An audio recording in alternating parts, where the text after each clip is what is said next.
Philippe de Dieuleveux, le présentateur vedette de La chasse au trésor, a eu une fin de vie terrible.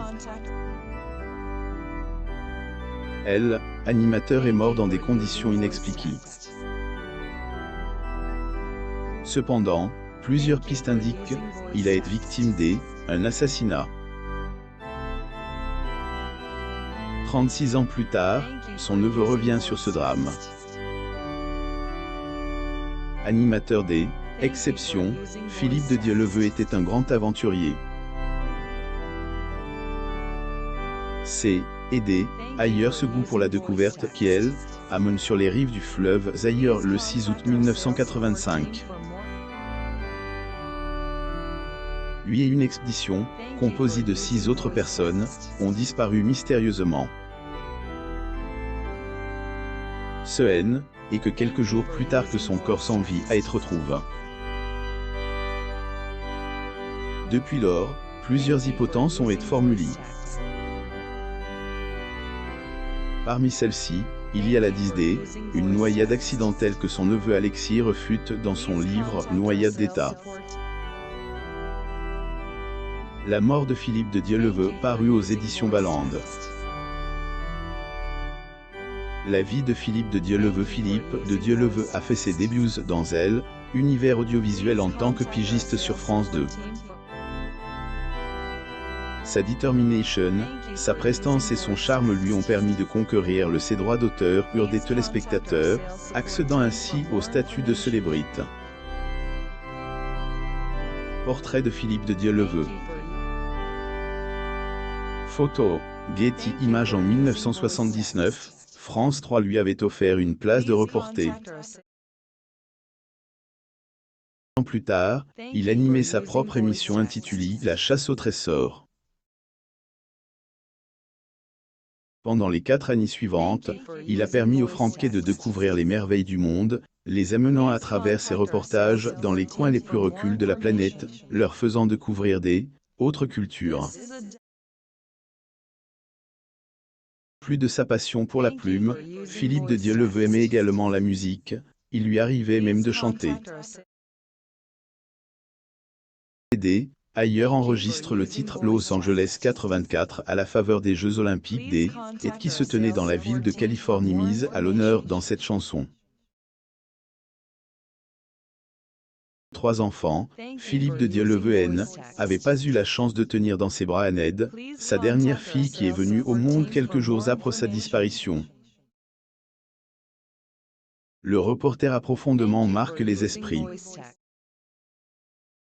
Le journaliste Arnaud Bodat avait déclaré à son sujet qu'était un gars plein d'énergie, passionné par son métier et l'âme d'un vrai reporter. Un peu de passe par le succès de La chasse au trésor. Philippe bouffait la vie, littéralement la disparition de Philippe de Dieuleveux la journée du ce jour-là. Animateur en compagnie de 6 autres personnes se trouvait dans le pays de Mobutu.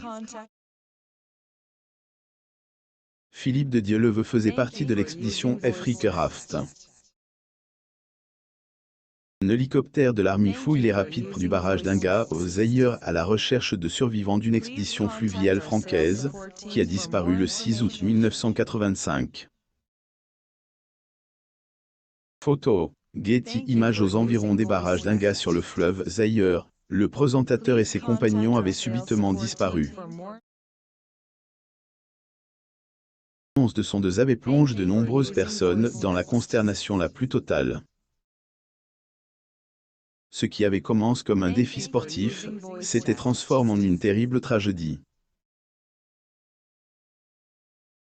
L'animateur qui était né 34 ans plus tôt à Versailles dans les Yvelines, avait mystérieusement trouvé la mort au Zaïre, un ancien pays d'Afrique qui a depuis lors changé de nom. Ce qu'il en est devenu de la dépouille mortuaire du présentateur reste encore sujet à caution. Troubles après la disparition de Philippe de Dieuleveux, les premières théories avaient fait état d'une noyade accidentelle. Certaines personnes avaient même affirmé qu'ils avaient vu l'embarcation pneumatique chavirer. Cette hypothèse a toutefois été écartée par la famille. Michel Drucker et Philippe de Dieuleveux lors d'une émission sur Europe 1 Paris le 22 juin 1984. Photo. Getty Images. Cette dernière reste convaincue que le corps retrouvé un mois après les faits n'est pas celui de Philippe de Dieuleveux. Chose étrange, on avait enjoint à la famille d'enterrer ce corps rapidement. Autre chose trouble les esprits dans cette affaire. Une contre-autopsie effectuée à Paris avait prouvé qu'il y avait peu de chances qu'il s'agisse du journaliste. Justifier le fait qu'un seul corps ait été retrouvé sachant que cette personne avait pris part à cette expédition. La question reste toujours posée. Bavure et secret à sa mort, Philippe de Dieuleveux n'avait pas seulement laissé derrière lui sa femme et ses enfants, il y avait aussi ses frères dont Jean et ses neveux. Les derniers n'ont de cesse que de chercher la vérité sur ce qui est véritablement arrivé aux reporters. De Dieuleveux et deux de ses amis s'étaient d'ailleurs précipités aux ailleurs pour tenter de découvrir ce qui s'était passé lors de cette journée fatidique. Arrivé, Jean s'était heurté à une vive résistance. D'après son fils Alexis, son passeport lui avait été confisqué par le vice-consul de France. Plus de cela, les autorités avaient limité ses déplacements, ce qui l'avait poussé à penser qu'il y avait anguille sous roche, sans compter le fait que, avant la découverte du corps, l'hypothèse d'une noyade était déjà posée et nul n'envisageait une autre. La théorie envisagée par la famille est celle d'un assassinat. Une théorie créditée en 1994 par Okito Benei, un ancien membre des services secrets zérois. Cet homme, le reporter avait été exécuté après avoir subi un interrogatoire dans un camp de militaires. La deuxième théorie a depuis lors fait surface, celle d'une bavure suivie d'un assassinat. D'après les dires d'Alexis, les services zérois avaient été informés que les terroristes allaient attaquer les barrages hydroélectriques d'Inga.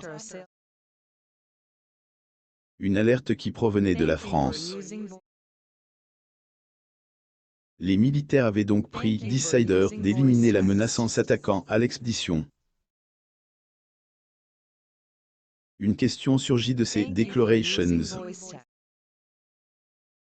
Qui aurait pu mettre l'expédition en danger et pour quel intérêt?